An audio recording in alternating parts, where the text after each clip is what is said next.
Hello, everybody. Welcome to Titan Talk. I'm back in my normal seat, but Isaiah's still not here. Yep. So we do have Pon here with us today. How are you doing, Pon? I'm doing really good. Today's an exciting day. It is an exciting day because we're going to be showing off Princess Bari. Yes. Princess Bari is... we've been talking about her for a while. Mm-hmm. Excited to finally show her off. Yep. You've been working on her for a while now. Yeah, so I started working on her a few weeks ago, actually. Obviously, with all the things that have changed. It's probably worth just kind of getting talking about that a little bit. So obviously, the designers generally who is involved in the god, it's a team effort, right? Everyone comes together to build the characters, but designers have a really big influence, especially the primary designer of god, how that character is going to be developed, how that character is going to flow, the kit of the character, all that stuff. And Bari was Aggro's god initially. Aggro did a really good job getting Bari to a place where we were able to take over. Obviously, all the model stuff, a lot of the early ideations of the kit, the early playtesting of the kit, a lot of that was driven by him. But kind of with any designer, especially in like the last few weeks of a design, we're playtesting these a lot. We have a lot of different things. And because I took over, I have just different ways of bringing the kit together. It might not be representative of the original kit ideation, but I think we have something really fun here. Yeah. And I just want to make sure that it's kind of known, obviously, because I want to make sure credit's given where it's due, where Aggro really did drive a lot of this early on. Bari looks fantastic, looks incredible, and a lot of this would not be possible without the effort he put in. So just want to get in front of that. Yep. And obviously... God really comes together in the last kind of month. And I think every God we've ever put out has changed a lot in the last month. So yeah, I've had multiple, even on gods that I own from start to finish, I've had multiple abilities that I've just completely redone ahead of time. Like I know Baron's ult where he actually pulls people into the coffin. Yes. That actually had a completely different original possession ult. Oh. And I couldn't make it work out, so I ended up changing it. But I think the version he has is obviously really fun. It's very fun. Chat likes talking about the ult for Baron a lot. It just seems to keep coming up. Anyway, I know everybody's here today to see Bari. I do have one quick minor patch notes, if you haven't seen.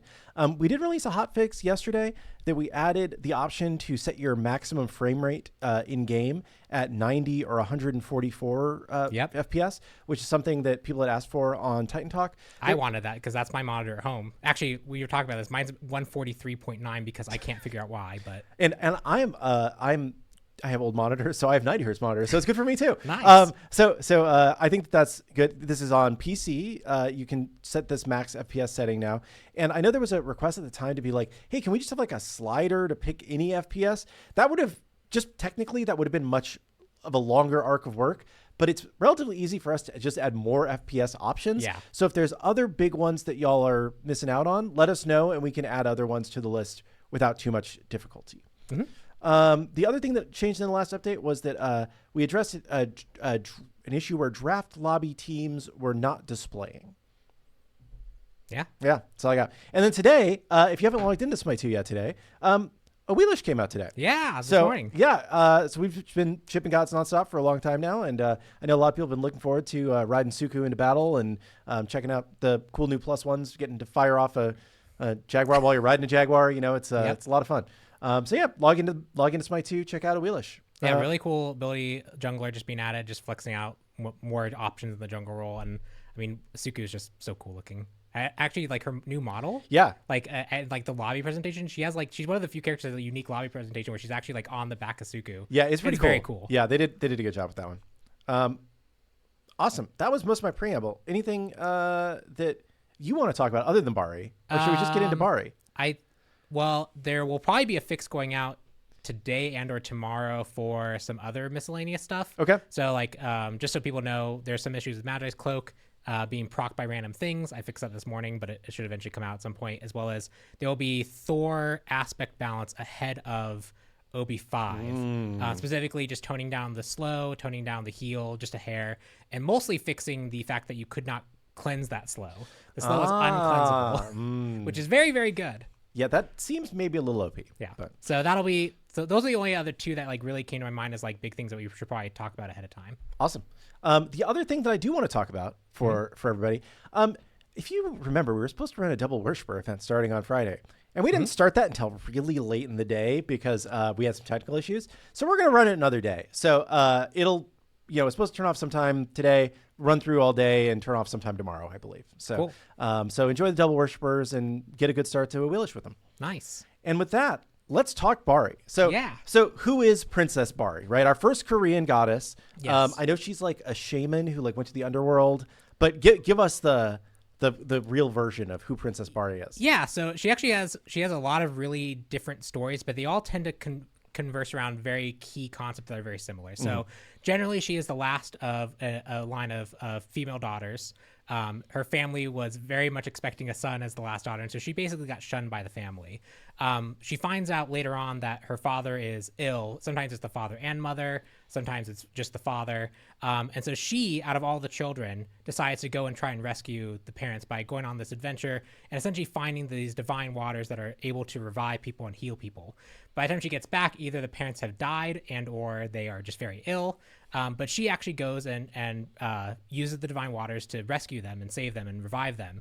And because of that divine selflessness, that just compassion, even though I think even in most of the stories, the father isn't even that thankful in the end, that kind of compassion brought her to divinity. And so she's a really beloved figure. She has a lot of compassion surrounding her. And she is like the primary representation of a lot of Korean shamanism. A lot of her like iconography or things she relates to, she's like the patron of that kind of art. So we want to make sure that we portrayed that with her in her model, in her gameplay, in all the things related to Princess Bari going into Smite 2, because as the introduction to the Korean pantheon, I want to make sure that we represent everything as closely as we can, accurately as we can, and just get some really cool stuff going. Yeah, I think it's kind of a cool story, right? Like to be this, abandoned, unwanted daughter. Yeah. And then to like, go into the underworld on this journey and save people's lives and still not really be thanked for it.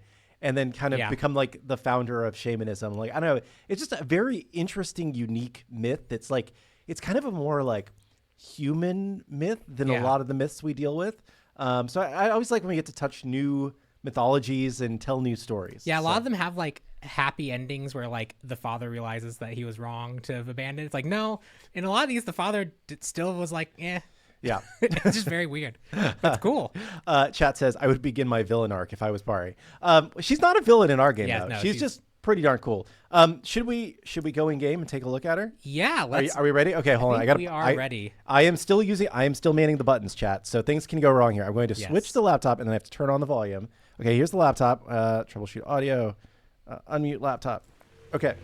I can hear it. And this is temp audio. You wanted to warn people. Yes. So obviously we branched today, which means that generally like we're getting ready for our OB5 update. But we obviously have things that still come in past that, and we are constantly updating it. So I know for a fact there's some things that are being fixed still. There's some VFX stuff that we're fixing. There's some animation tweaking. And then I think the biggest one is actually audio. So the audio you hear today, you'll hear some of it. So like her ringing the bells. I know that was added, but that wasn't in up until like last night. Yep. And there'll be other sounds that like we have version of it that we know we're iterating on. So I think right now our magic feels a bit crystally rather than bell. So like that's the kind of stuff you'll hear. Just know it's work in progress. The final version will have that all polished. Yep. And I think the two things that chat has noticed noticed first, not the first. Yes. Are she doesn't have any mana. Yeah, she is manaless entirely. So I know you want to show off the kit as a whole, but just tell us what this resource is before we get into seeing the kit as a whole. So this resource is Spirit. Okay. She builds this by damaging gods, or certain actions in her kit can give her a lot of spirit in one go. Mm-hmm. And you can see that she's actually kind of glowing right now. It's because she's at half. And as she gets closer and closer to being at 100%, and I'll just kind of push it here with auto-attacking. She is a ranged carry. Her primary role is carry. But you can see now she's glowing a lot more intensely as she builds this meter up. And since I kind of want to show the wombo do it. I'm going to stop talking. We're going to go with the wombo combo. So we're just going to do, so all the cooldowns are on right now. So this is something that you can do in actual gameplay. We're not cheating right now.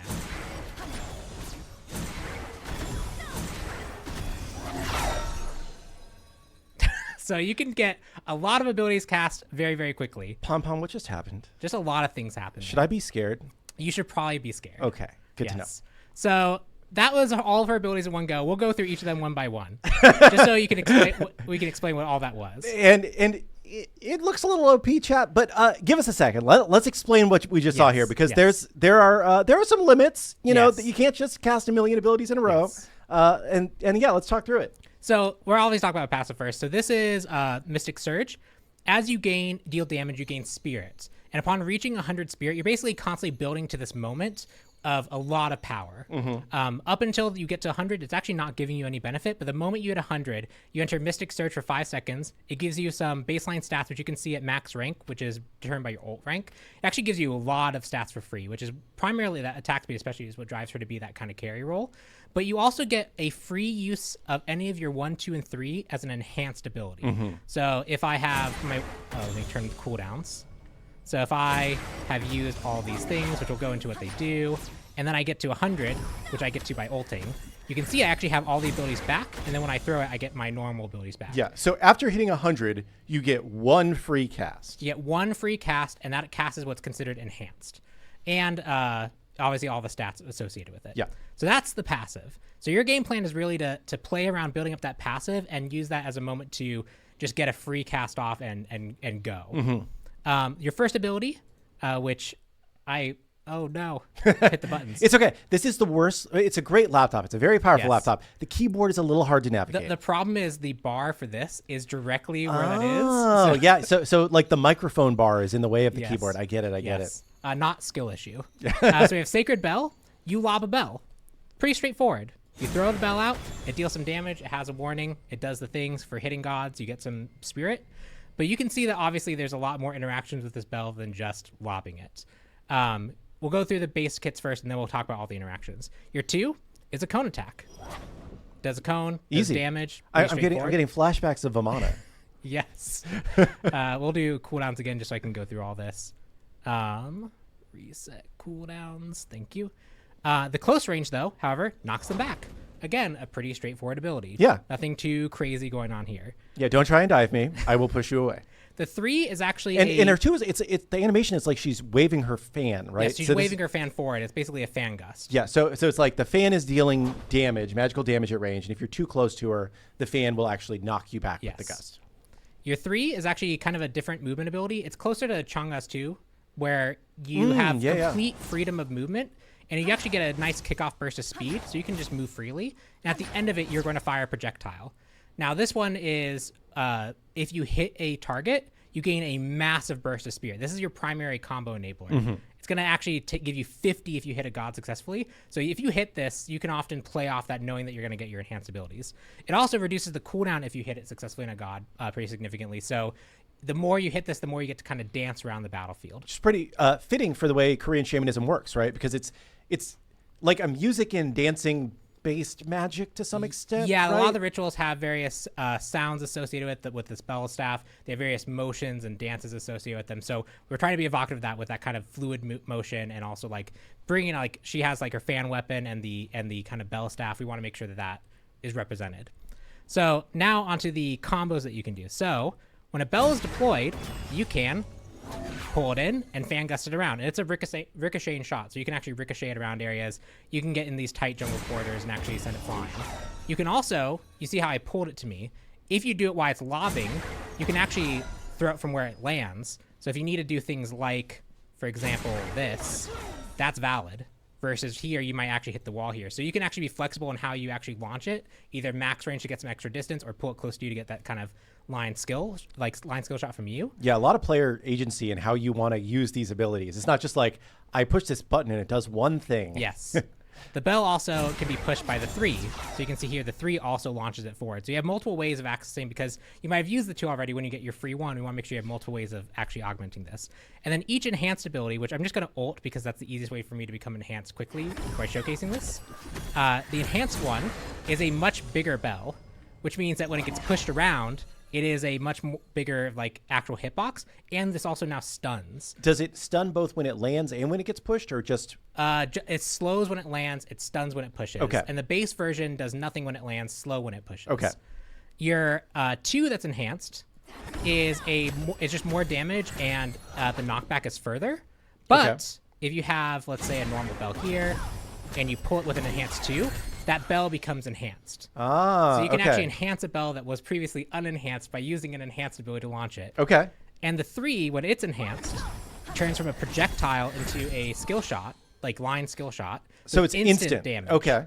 And again, similar to the 2, it does more damage, plus it will automatically enhance a bell. So if you ult here and then enhance 3, that bell is enhanced or will stun. Okay. So you can kind of get a feel here that these abilities are relatively straightforward and simple pieces, but how you want to use them and what combinations to be able to enhance it for a stun potentially or not, and how much you want to be trying to, you can also like, the kit is meant to be where you can decide how you want to approach each fight. So do you want 3 bells to just cover a giant area? Yeah. Then use all your charges on these bells. You want to make sure that you can launch them at different targets. You want to just be safe and do things like, essentially with the way the kit's developed, you can get 3 casts of any single ability, or you can weave them in. So if you just want to be dashing away as someone's chasing you and they're running after you, just go pew, pew, pew at them as they're chasing, perfectly fine. If you keep getting dove and you want to keep knocking them away from you, that's perfectly fine. Or if you want to go all in on the bells, you can get a lot of different combinations going with these effects. And even if you're not like able to fully maximize this kit, because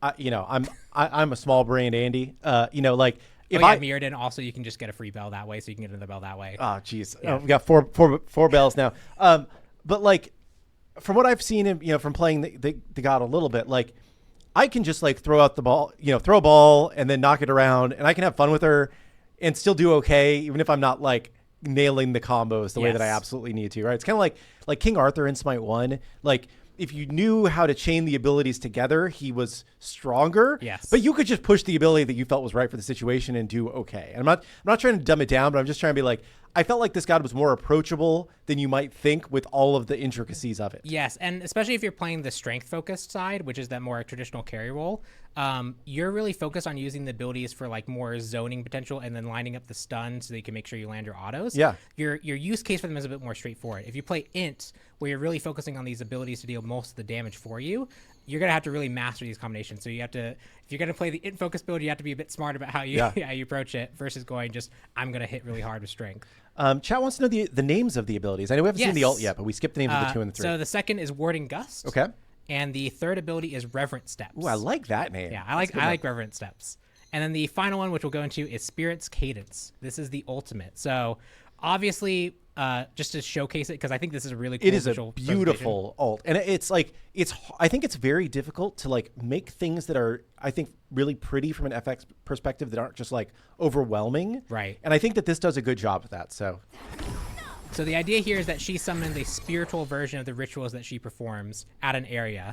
Each dance beat is accentuated with a dancer actually doing a motion, and you have the bell chiming there to help with that. And the ultimate itself does damage in a pulse that slows. Now, so this is useful to drop on an enemy team just to be able to chase them, get some damage out. But you notice that it automatically forces her into her enhanced state, which also is, if I do a 1 here and then ult while I'm still enhanced, it will re-enhance me, giving me another access to an ability. So you can use this at any point to just get an access to your free abilities. So for her, one thing we did mention, does she still, are her autos different while she's in her enhanced mode? Yes, her autos are also different. They do explosion AoE. So you can also cleave onto enemy targets with that, and you get a nice little pulsing circle there. Awesome. So this obviously is just really good for her. But you can also see that I have these little spirits floating around me here. That are maybe the cutest little spirits we've ever put in the game. They're called guarding spirits. Okay. They want to protect you and your team. And if you were to take lethal damage, it protects you from that lethal damage. So if you would drop to 0, it instead basically protects you, making you immune to all damage, and also silencing and disarming you. So it's not a true cheat death in the sense of you can't die and you just get to continue to fight, but it will protect you from that moment of death, and it will give you a chance to position yourself, and it gives a chance for the enemy to also try and like snipe that kill right as that protection ends. But it's not just for Bari, right? Because that's pretty good for Bari. It's also for her team. So if she has a team here, which will spawn bot Ymir. It's so hard to type when I can't see. There we go. If I have a Ymir here in an ult, you can see that he is also protected by this guarding spirit. So middle of a big team fight, you get to just drop this on the whole enemy team. You get to go super... oh man, I don't want to say it. You get to go super glowy. Super powered mode with lots of aura. Yes. You get to go. You get your free abilities, and you're also protecting your team, which means that this ultimate is a very powerful team fight tool. Yeah. Bari always gets the guarding spirits, but allies have to actually touch this ritual area. So So they have to be inside the circle when you cast it. Yes. It's not like your whole team gets a free cheat death. Correct. And it's only, the duration is It's about 4 seconds. Okay. So you get 4 seconds to potentially take lethal damage. If you see a Kraken winding up, drop this on them to try and protect your team as much as possible. They'll get essentially the Aegis effect on them where they'll be damage immune, but they won't be able to fight back. And then it's up to them at that point, or you, to try and stun someone off, knock them back with your fan. You can try and protect your teammates as well with the toolkit that's there. But it just gives that extra bit of like team fight utility that is unique to her that I think has its trade-offs compared to things like I know, like in the thread we talked about the closer look blog, where like Khepri and Kali crying in the corner. Kali gets to chase and still gets to try and like get full resets with that. Can keep attacking during it. Khepri has like a stim that empowers that person. Also can like the amount of times I've blinked and dashed to safety to get someone to like really far away to make sure that they're alive. This has different applications to that, but it definitely is a powerful effect. Chat wants to know about executes. Do executes break it? Executes will go through this. Okay. We went back and forth with this a lot internally, but we just felt like execute is one of those things that like things that prevent death don't prevent execute, and that just tends to be the rule. And so I felt like there's some debates about whether or not it should, and I think that it should. Okay. So that could change if people really want it to, but that just felt right for the effect. It prevents death, so therefore execute goes through it. Cool. Also, yes, playing with a Khepri support or playing with an Afro support like I did in one of the laning tests that we did, it was being able to ult and then also get an Afro ult to survive was very good. Yeah, it seemed pretty good. I think I was on the other side of that one. Yes. So, yeah, so a lot of cool stuff, but there is some counterplay to it. Yep. And I will say also, like, you know, once you come back from this cheat death, once you are saved, you come back at like the health that you basically would have died at, right? Yes. So it's not like you're healed back to where you were. It's not like a free, like Khepri ult, you get kind of the free heal out of it, right? So it's more just like you can survive for a few seconds, you can reposition, you can try and get out, you can try and get some allies to help you, but it's not like a instant I'm back to full health button. Correct. Is she CC immune at all during her kit? She is never CC immune. Never CC immune. Okay. Yeah, she has no CC immunity, no knockback immunity. The 3 gives her a lot of movement speed, but she can be interrupted out of it. Mm-hmm. It's a relatively quick cast. We didn't give her any CC or knockback immunity. Awesome. And chat wants to know what the cooldown on the ult is. The cooldown is 100 seconds. 100 seconds. Okay. So I was talking about this earlier with the tooltips. I actually need to go shorten it because it's cutting off at the bottom there. But yeah, it's 100 seconds. You can see all the cooldowns here. 13 seconds on the 1, 14 on the 2, 15 on the 3. I swear I didn't intend that. That's just kind of where they naturally fell. And then the ultimate's 100 seconds because it is a powerful effect. It felt a little bit too potent to be that true 90. That makes sense. Cool. This god looks awesome. Oh yeah, you have voice lines. Oh yeah, voice lines. Voice pack is in. Yeah, 대박. Not bad for a day's work. 감사합니다. Not bad for a day's work. Yep. So just some of her lines. Yeah, that's awesome. I think, and like chat's calling out like 130% strength scaling on her 3. So her 3, yeah, I need to work on the tooltip for that one. But the idea of the 3 is that it's functionally it's her in-hand power. So it's 100% of your in-hand power plus a bonus. So like that 100% is the 100% strength that you get for doing damage with your basic attacks. Got it. There's a small bonus on top of that you get. Like, so I think rank 1 of it is 25 damage. But the idea is it's supposed to be a basic attack in the sense of like that's what she's firing out. That makes sense. So it does look really high, but that's like what a basic attack normally is. Cool. Before we leave in game and look at the Ascension Pass and all that stuff, she has a great. Nice to meet you too. Before we look at the emote, I know is especially cool for her. Lots of good stuff. Let's talk about a couple like more gameplay kit things and answer some chat questions if there's anything here. Yeah. The hat is so heckin' cool. The hat is cool. Yes. We were talking about this. It's a shamanic typical hat, right? Yes. So I will mention that it was exceedingly difficult to find sources on a lot of this stuff because a lot of the original sources would be in Korean, so you get some translations.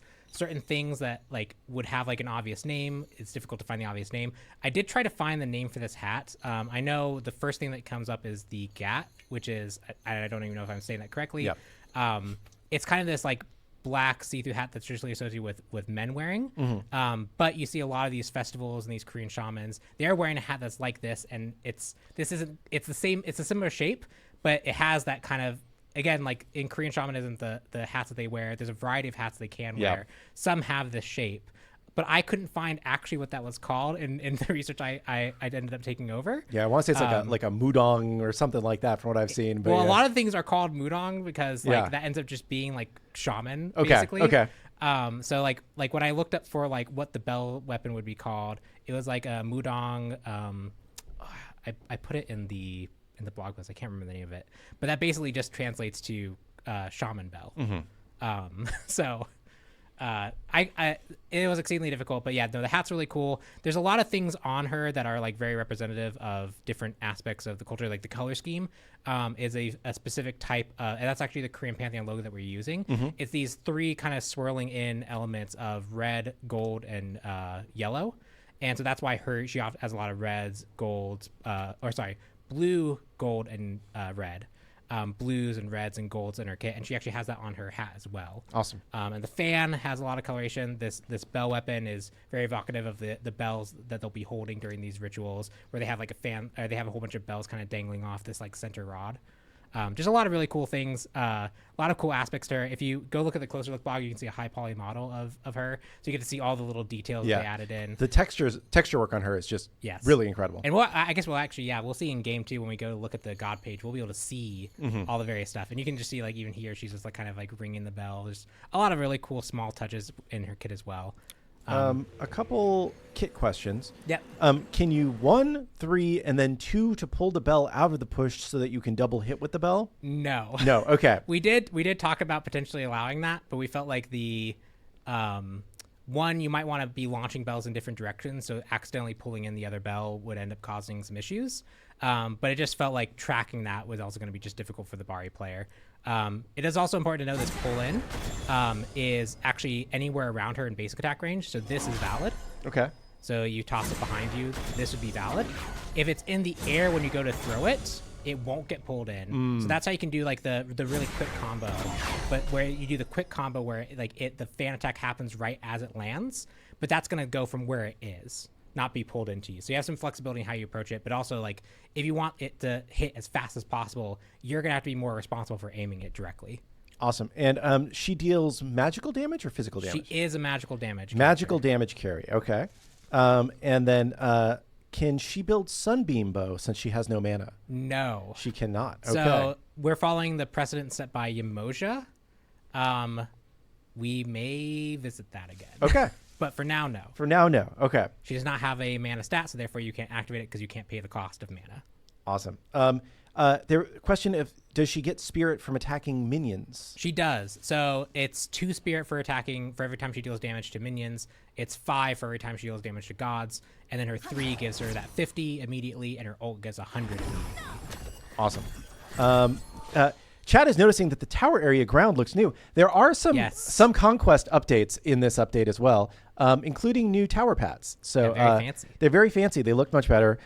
We're just kind of continually like chipping away at conquest. I think you'll see more updates roll out over time versus us waiting to ship some bigger thing at once. So we just want to keep polishing it and making it look better. Yep. I'm just want to see if there's any other. Does she get on-hit procs from her 3 since it's kind of like a basic attack? She does not. She does not. Okay. It is a true ability cast, so it procs all the ability things. Went back and forth a little bit on it, and because we think that, especially with like the free attack speed and the int and strength she gets, her build generally goes more crit-oriented. And we could have let this crit, but you saw the scaling that could quickly get a little bit nuts. Yeah. So we do treat it as ability so that you can also build more on-hit item effects and get the benefit of those, like from like Heart Seeker or like a Soul Reaver. And just role-wise, obviously she's a carry. We expect her in the dual lane a lot. If she had another role that she would work in, like what have we seen internally? My guess would be mage. Okay. Mostly, right? She kind of fits that role of either that carry role and being really successful there, especially when she ults and gets the empowered form. She's like, she can play very aggressively into characters and use like a lot of high damage in that scaling. But in mid, you can also play around, like especially with like a lot of the laning phase, you can like really aggress into people who are trying to come into lane here. You are kind of like this artillery in that you have a lot of long range effects and zoning potential. So you've seen that often what ends up happening is you kind of get poked out, and if you don't aggress on a Bari after she uses her poke, she can just get it back up really quickly and then go after you again. So you have to kind of play into that, which can be really risky for other mid lane mages to go. So we think that she's going to have a role potentially there as well, but we think generally carry is going to be the primary place where she excels. Awesome. There was a question, if there are multiple Baris or we have clones of Bari with Morrigan, can they use each other's bells, or are they just restricted to their own bells? I believe I have fixed it such that you have to own the bell that you pull. Okay. We did have versions of it where the enemy and the Morrigan could basically knock around everyone else's, but it felt like she's such a combo-centric character that while it could be cool to have like multiple characters tossing bells that she could use, she needs control over her own toolkit, right? So we went with that direction. And then just like as you're playing the game, how do you decide whether you should build strength or int? I tend to decide more about if I'm actually going to be able to like hold W. Or okay. Not. Yeah. That's a fair way. If I'm going to be kind of like pressured, I want to go more intelligence focused so that I can get more consistent poke off with my abilities. And that just tends to work better. If I feel like I can actually hold W key at my opponents and go burr, then I go burr. And that's a good way to live your life. Yeah. Sweet. Okay. I think that might be most of the questions right now. I'm sure we'll get more about the gameplay as we go on, but maybe it's time for me to turn the camera away from the laptop and turn it on to us. Look at me operating these buttons. We did it. And then hop in and check out the Ascension Pass stuff. Yeah, let me do that right now. Make sure you don't spoil anything. She will not be shipping with an aspect. Yep, no aspect. But I believe there will probably be an aspect in this update. Currently, no. Okay. So little spoilers. Okay. We do have a new item. Okay. That'll be in there in kind of place of an aspect. And we got better data on aspects in general. So internally, we've been able to kind of see how aspects are doing, but we have to like, it's harder to look at directly and be like, this character has this win rate with this character has this win rate with this. It takes a lot more effort to get that data. Now it's part of the standard flow, so now we see it. And so we've actually done quite a big pass on aspects that are overperforming or underperforming. So we can actually see like this character does really poorly with this aspect, or this character is way overperforming with this aspect. So we have a lot of aspect balance coming in. Cool. And some of them are probably spicy enough that they'll go from very little played, which we think, to probably more play now, which is pretty exciting. So some big aspect mix-ups in this update, even though there aren't new aspects. Okay. It is also important to know that she is Princess Bari, and as Princess Bari, I have to switch back to the laptop. Yes. Are we ready? I just got there. Okay. She is under the P section, not the B section. Yeah, this is whenever I go to find her, it's like when I'm looking for Mulan nowadays. Yeah. It's like instead of looking for M, I have to look for H for Hua Mulan. So I think it's probably gonna be easier for everyone else, but internally to switch class to her to like play as her, she's just Bari. Yeah. So I'm used to typing SC Bari to just transform into her. So I think it's more difficult for me than I think it'll be for everyone else. But yeah, you can see her model here. And we know the issue with her back foot twitching a little bit. There's a tech art issue that we are finalizing. We're showing you guys a little bit early. Don't worry. We're not done yet. We said the audio's not done. Yes, I am account sharing with Isaiah. Yes. I will be banned, I'm sure, after this. A true high-risk employee will never ask for your account information. True. So yeah, her model, just tons of detail. I love the reflective like silk quality of the armor as a whole. Yeah. It just looks so good. Yeah, a lot of depth to the materials, I would say. Just one of our like most gorgeous looking characters. And just also like a very unique silhouette with the hat and the bell weapon. Like you can definitely see her coming from, like you can read who she is at a very quick glance. So let's go into the mastery track. Yes. So there's the clap. I like that. Yeah, it's good. It's a good little clap. So first things first is the shadow skin. Ooh, evil shaman. Yeah, evil shaman. The texture on that, that's cool. Yeah, there's a lot of really cool stuff. When we get to the radiant one, that one is also incredibly cool looking. But just very cool looking there. We got our tracker, which is prevented deaths. These are the amount of times you've actually saved someone from certain death. Whether or not they die after that, that's their fault. But Can't blame you for that. You did prevent it. And then the master emo, of course, got our clap, which is a very cool motion. We got objectives destroyed, got assists, and then ascended kill. So these are kills that you get while specifically ascended. So also just a reminder, when you do when you fill to 100 normally, that gives you 5 seconds of this ascended state. if you actually ult to enter it, you get 10 seconds. So when you ult, you actually get a little bit of an extra bonus. You get to stay in that state for a lot longer. And ulting is really like the it's go time moment. And you can kind of stack it to where it's like you get 5, and then as that's about to end, you can ult so you can get 15. Yes. So you can extend it that way. It depends on if you want the refreshed abilities or not, really. Onto the Onyx skin. Classic. Always looks good. Yeah, always looks like this color scheme. I can't think of a character where I've been like, you know what, this color scheme isn't working. This always works. And everybody gets that one for free. Yeah. So can't go wrong with it. Got the Opal. Ooh, I like the Opal. I always like especially that big piece on the back. Yeah, like I feel like on each of these, like this almost has like it has like a parallax illusion on it. That's really neat. That's cool. It's like real Opal. Yeah, that's cool. Onto the emote, which I think this is a fantastic. Yeah, this is a really good emote. Get ready, chat. This is so good. Yeah. They tower dive and fail. You just pop this. Yes. The wave with the fan and the bell. Mudang. So her title is the Divine Mudang. Again, Mudang is roughly translates to Shaman. We thought with her tie into how tied in she is to Korean shamanism and her divinity, this felt like an appropriate title. I think given Scarlett's affinity for a certain hippo, she will be grinding out to get to this mastery level so she can for get separate reasons. For separate reasons. Yes. God Kills Tracker. We got our badge. Yep. And then finally the Radiant skin. Yeah. Look at that. That is just so sick. Yeah. Very like ethereal. Yeah. And then normally the frame is the last thing to come in, so I don't know if it's in yet in this build. If you click on I don't know what's going to show. If you click on the little right there, up up here. Oh, right, I see. Yeah, not done yet. Okay, well, unfortunate. We will show off the frame when it's actually done. Yeah, it will not be the screaming angry face frame. So we do need to implement that at some point. But then how will we know when our temp ones are just do a slightly different angry face and make it high-res employees only, so that anyone who sends in a report we can see very quickly. I love it. Sweet. But yeah. So that's everything Bari. That's everything Bari. Yeah, I'm really excited for like just internally having this kind of play style around like you deploy the bells and like you're trying to maximize its usage, and every single time you're about to ult, you're trying to figure out like if I engage on this fight, how am I going to approach it? Am I just going to really focus on lobbing these abilities out, or am I going to go with enhance? Like, I feel like her gameplay, like the pieces are relatively straightforward, but there's just we've had people who like look at the kit and go like, oh yeah, I understand this. And then by the end of it, they're like, I need to go play that again to like actually figure out what I want to do when I approach various fights. Which is good, right? Yeah, like, I like those. I think that like there was one comment in chat that came in earlier, like, when are we going to get an easy god to play? Because, you know, Aladdin was really complicated, and now this god's really complicated. Aladdin was probably too hard. Yeah, Aladdin was probably too hard. I think that once you try her, you'll be like, I can get this. I can get by with it. I might not be getting 100% out of the kit, but it's like I can still do the things. Yeah. Right. Whereas Aladdin, maybe you couldn't do the things. Yeah. My advice is play a strength build first.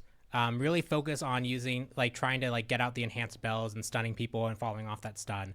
And then after that, you can really start to flex around with like approaching the fights in various ways. And it'll be really tempting to just try and go like every single fight, get 3 bells out and launch all 3 bells at the opponent. There's a lot of different ways to approach the fight. It'll feel satisfying when you do it, but especially when you're first starting out, you might want to try the more simple combos first. Yeah. And, you know, chat's like, we like hard gods. Yes, we know you like hard gods. That's why we keep making hard gods. But I think that like the ideal for us is something that you can jump into a game and not just get completely blown out with because you don't know what you're doing. Yes. But that you can play for 1,000 hours and still find new things that you can be doing with it. I think Bar has a lot of depth here, which is really cool. So, wait, do the enhanced bells stun? Yes. Yes, the enhanced bells do stun, but only on the rolling form, right? Only on the rolling form. Yes. So the enhanced bells stun on the rolling form, and you can either deploy them as enhanced, or you can hit them with an enhanced launcher that enhances them automatically. Very straightforward, easy to understand. Yeah, very easy. If you hit multiple gods with her 3, does it reduce the cooldown more than if you hit 1? Currently, no. Okay. So initially the cooldown refund was actually just a lot more aggressive. I nerfed it internally, and I feel like I over nerfed it. So I've been thinking about ways to buff it, and that was one of the options. So that might change, right? Like, again, we're still making adjustments and tweaks to Bar as a whole. Mm-hmm. I still have like my final touches of balance that I do, and sometimes that can involve slightly newish features like that. So There might be some changes by the time this goes live, but this is pretty close. And like that type of idea there to make it so that the 3, like if you really are successful at like lining up the characters, you should be rewarded for it. I've been looking into stuff like that. Very cool. Flash test probably tomorrow, chat. So yes, you definitely not today. You will not be able to play her today, but probably tomorrow. Yes. There is a lot of other stuff in this update. There's like a surprising amount of things that we were able to get in, considering it's been 2 weeks since the last time we updated. But I don't have the full list here today. So today was focused mainly on Bari. We'll probably talk about the other stuff on Wednesday, I would guess. Yeah, if we want to spoil something, we could. But what do you want to spoil? What's good? I mean, the new item would be cool. You want to look at the item? Sure, we can. All right, we'll take a look at the item. I'll wait for you to do your thing. Chat's asking about skins. I don't even know if I have the skins list with me, so I would have to look that up.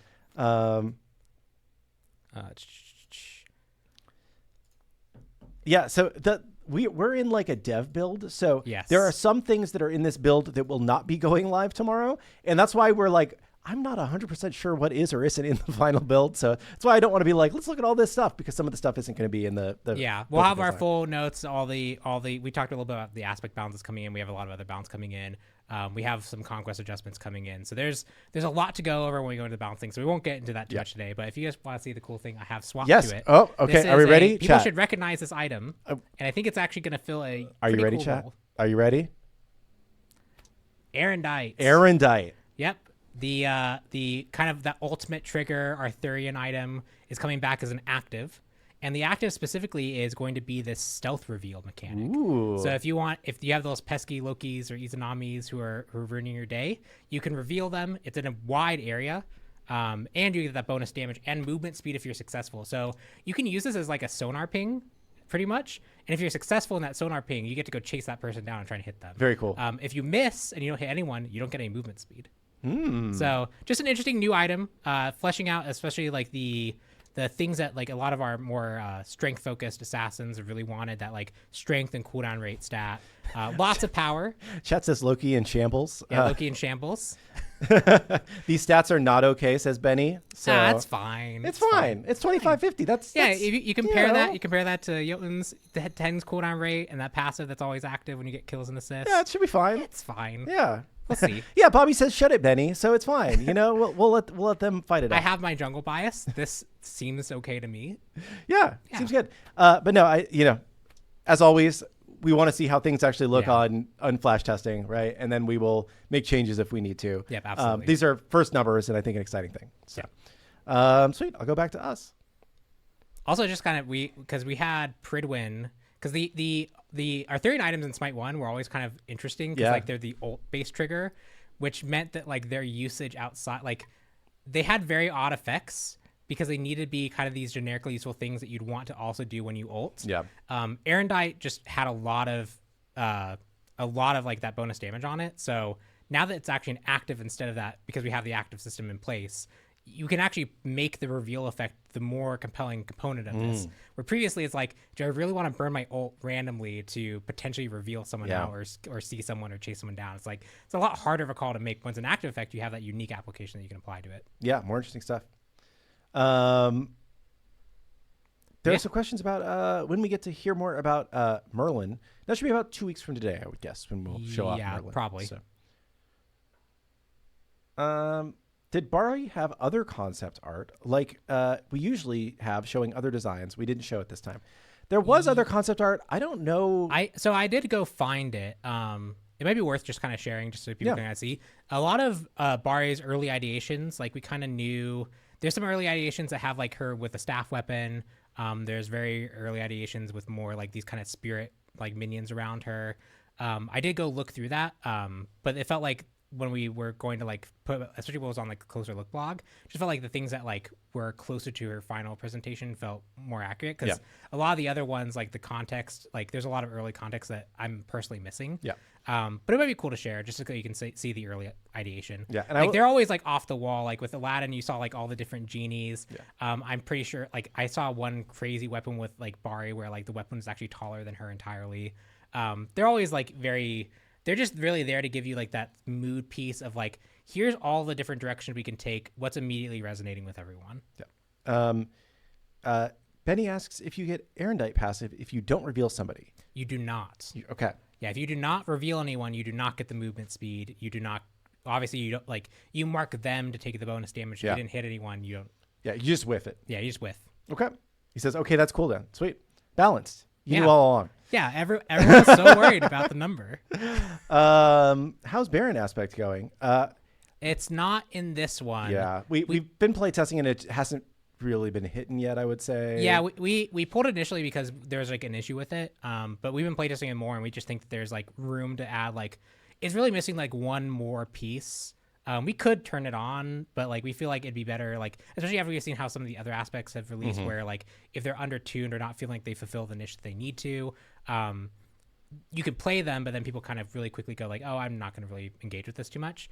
That's why we're also buffing quite a few in the next round of things that we know are underperforming. So we feel like we just want to cook a little bit on it. Awesome. There are people asking about like tank data and potential changes there behind the scenes. I think that we're probably going to have Max on Friday to talk more like matchmaking stuff and what we've been doing there, but he could also talk some of the balance stuff. I don't know if you know anything about kind of tank vibes internally, at least. So the last round of penetration nerfs, I know, were a big bonus. So generally people were feeling better about tanks overall.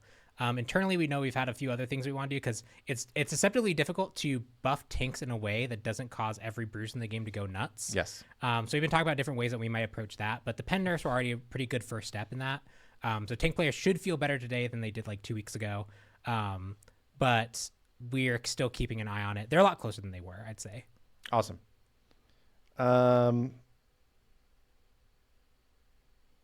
Let's see.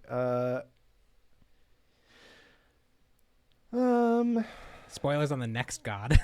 I don't think we're ready. Guys, we told you it's an H god. Yeah. You know, we'll talk more about it when we get there. It's I don't want to even say anything in case I accidentally say something more than H. Yes. For Merlin, I don't even know if I have any Merlin teasers. I would want Clumsy to do that. Yeah, that's fair. Because I like Clumsy, the one that's currently working on getting Merlin ported over, working on the +1s and all those things like that. So I'd much rather him present that.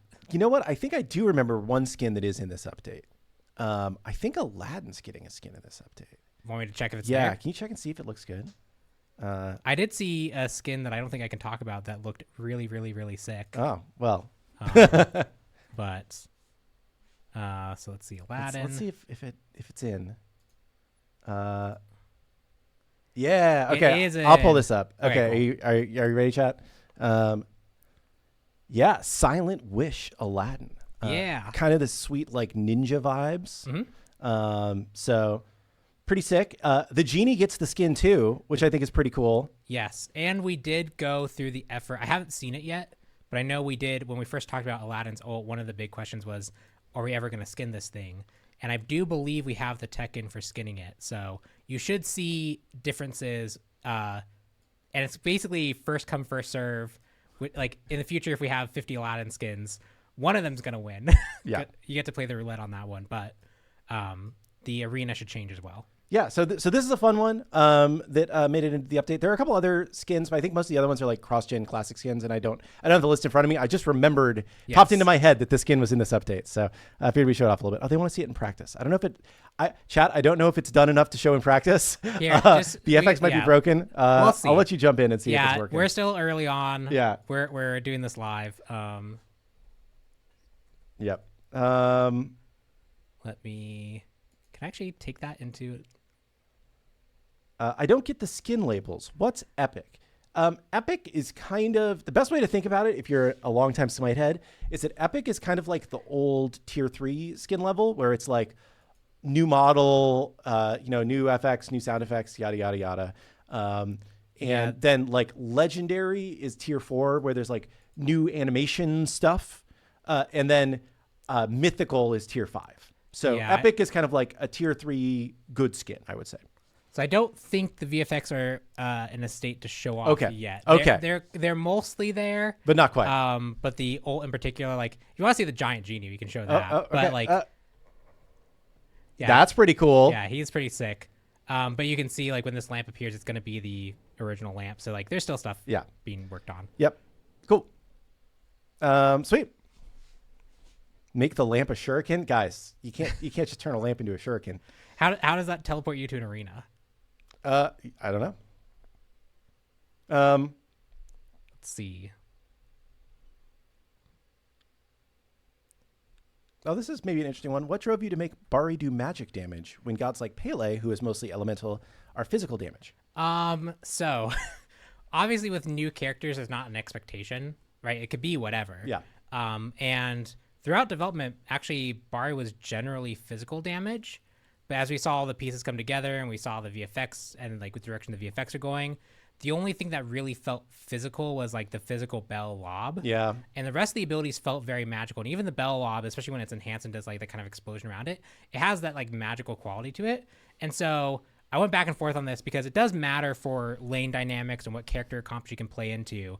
But it just felt better to make her magic damage as a whole. It also gives her a unique spot in like lineups. She has different flexibilities than a traditional carry might with dealing magic damage, but it just felt like at a glance it read more magical in the first place.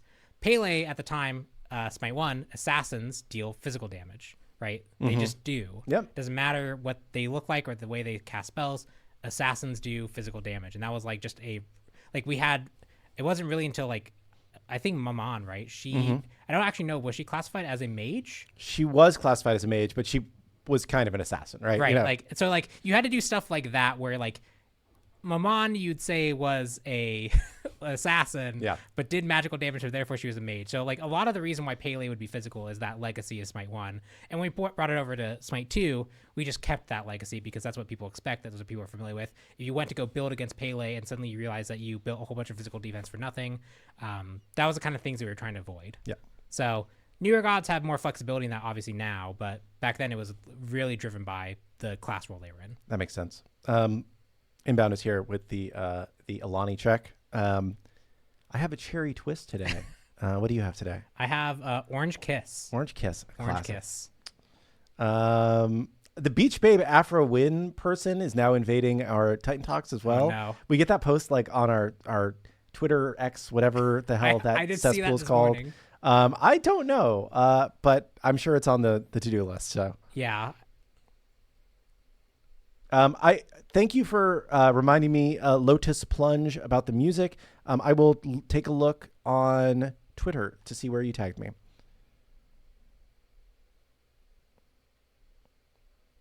I've talked about this one before, but I can talk about this real quick. Are there any chances for an actual crossover god? Maybe Zagreus from Hades. We have talked about doing like an actual crossover god in the past, but like the problem is that the way that like the business deals work around that. Yeah.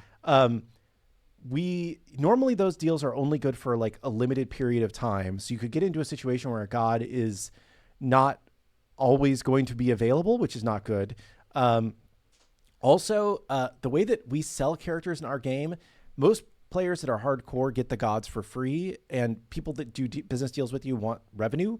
How would we revenue share on the god? And then also, like, the other way that we make money is we sell skins. So they have to be okay with us putting their beloved character into silly outfits. And that has been where some of the discussion has broken down in the past as well. So it's one of those things that will probably never happen just because of logistical business reasons, which is maybe less fun. Yeah, when you talk about like developing a new god from scratch, like tier 5s people kind of know as like our biggest skins that like take the craziest amount of effort, and there's a lot going on there.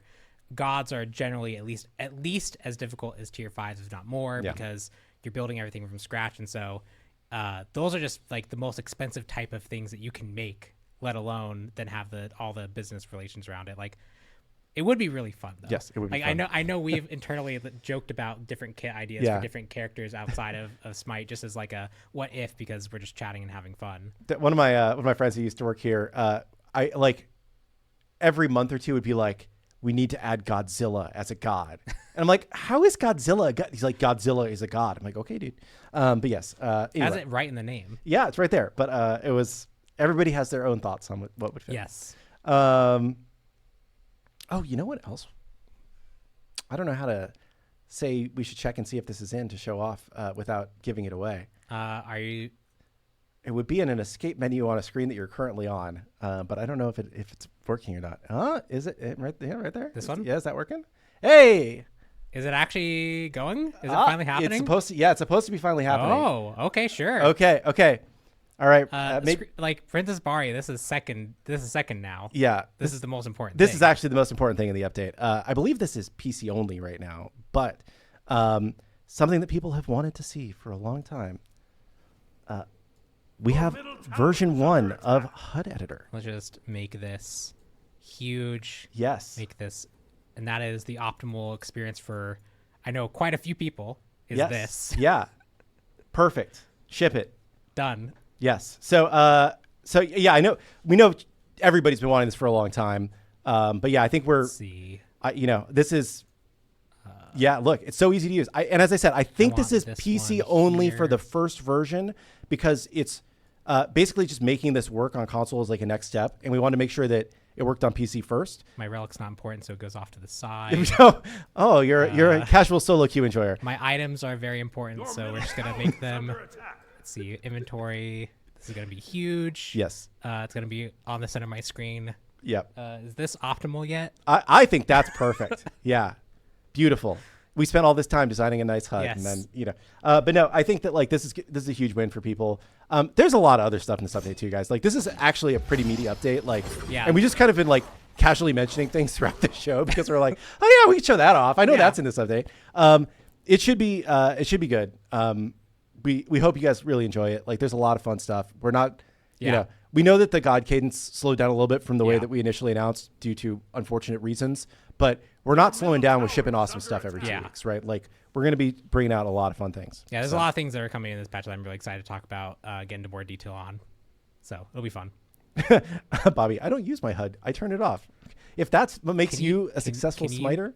Can you just, you just turn it off. Just click visible. Boom. Let's see. Isaiah's going to come back. This is photo mode. And be very upset. Because I've also adjusted Isaiah's keybinds. Music packs still coming. Yes, music packs are also in this update. I forgot about that. Yeah, so I think, after you're done, uncheck all button. After you're done turning out everything. Okay, you know what? You're critiquing our version 1 of the HUD editor. I need you to calm down just a little bit. There we go. Yeah, beautiful. Great. Perfect. Apparently we can't turn off the mana bar, but everything else. No, I kept that on. Oh, okay. That's the one that's critical.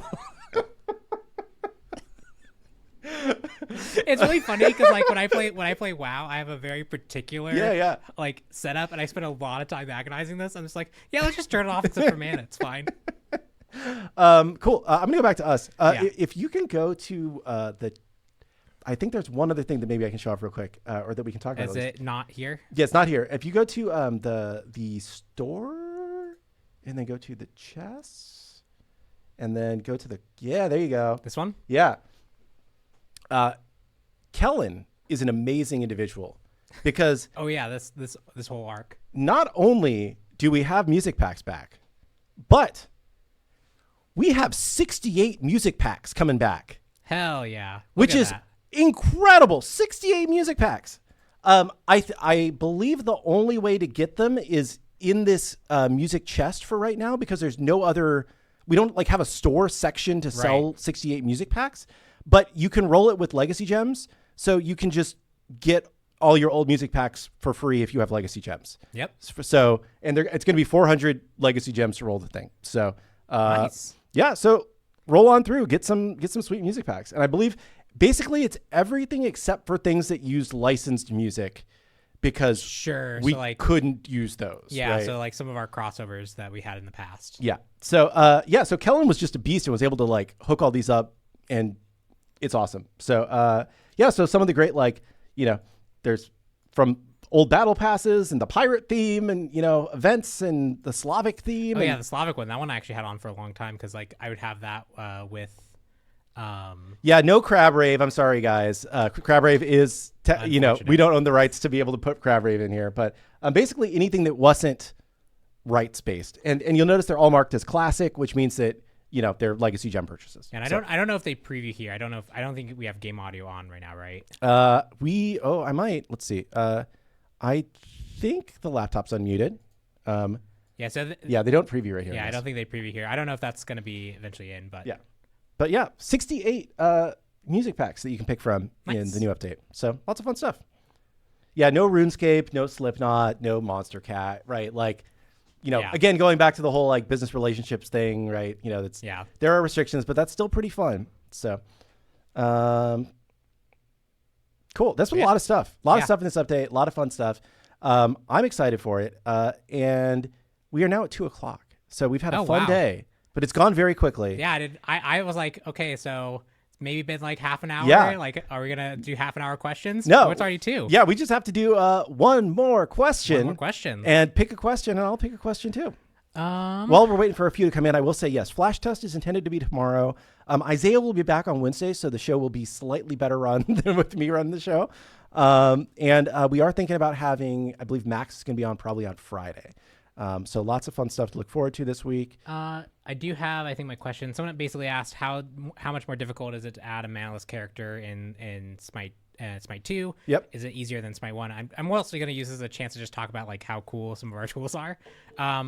It's actually, for getting a manaless character, it was about as easy as saying, hey, Josh, can I have a spirit attribute? And Josh was like, cool. Yeah. And then until I had a spirit attribute, I just didn't make anything cost mana. And since we've already supported manaless characters, I could go make a widget that was specific to Bari and hook that up and get that working. Like the previous version of that in Smite 1 would have been, okay, programming, here's all the specifics of how Spirit has to function up front so that you know all the edge cases, and you have to spend time implementing it in our Flash version, get UI programmers involved because this is going to be a big adjustment. Whereas it was something that like I asked Josh for One Piece, which is an attribute which takes him 2 minutes. Yeah. And I basically did the rest with designer tools. So just basically whenever you talk about like, is it easier in Smite 2 than it is Smite 1? It's almost always easier in Smite 2. There's different difficulties with, now you have way more flexibility. So you can implement things as difficult as you are capable of doing. Like I did the early prototyping for Aladdin's ult teleporting to a whole new arena. Like that was all prototyped by me first before any programmers got their hands on it. So like as much as you're capable of, you can do some crazy stuff. But that also means that you have to make sure that you're not spending your time just doing a ton of crazy things to do a ton of crazy things. But yeah, it's always very fun to work on new things, and just like these different niche cases that give you like cool different applications for characters are relatively easy for us to do now. Awesome. I will also say I think this update has quite a few item store fixes, so I'm excited to see those roll out. And then I will say I haven't really found my question yet. It's like, what's the last? I think the one major bug that did we ship a fix for this one was the things going over the item store.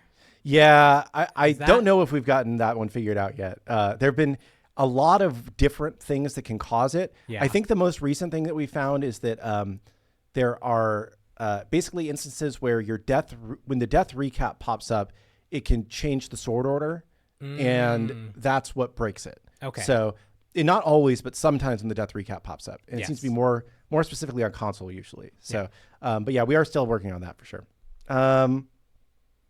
I will ask you a question for the last question because I don't know the answer to this. Can we get some solo lane items like Runeforged back now? I see this come up a lot, like people wanting Hammer Tree items, Yeah, so I have a whiteboard next to my desk, and on that I just write things down. And there are, I think the Sledge, Frostbound Hammer, Runeforged Hammer are on there right now. As well as like Shadow Drinker, like as an item that like, I was like, that could be really cool if like it's an active, but kills feed it. And you get to use it once per kill. That's cool, yeah. Like we were just talking about like different things that we could do. I do have a soft spot for like all the Hammer Tree items, especially like the Sledge. Yeah. And I did have a updated pitch for Runeforged Hammer in particular, because that one always had a little bit of a balance problem. So I know we talked about for this patch having another solo lane specific bruiser item.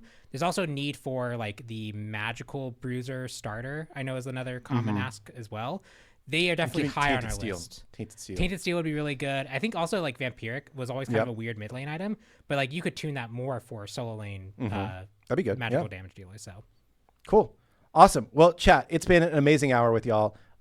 Thank you for putting up with me running the show for the last 2 days, and so excited to share Princess Bari with y'all. Thanks to Pon Pon for being on the show today. Yeah, it was fun. It was a lot of fun at taking Bari to completion, making sure that she came out in a way that is really fun, really engaging, and hopefully, especially because obviously this character had a lot of hands that are no longer here, that had a massive impact on this character, and hopefully they see what we've done and are really happy and excited about it. And that's about all I can ask for. Yeah. Awesome stuff. Can't wait to see it. Try it tomorrow probably in flash testing and tell you how you feel about Princess Bari. Yeah. But until then, we'll see you on Twitter and Reddit and everywhere else. And have a great day, everybody.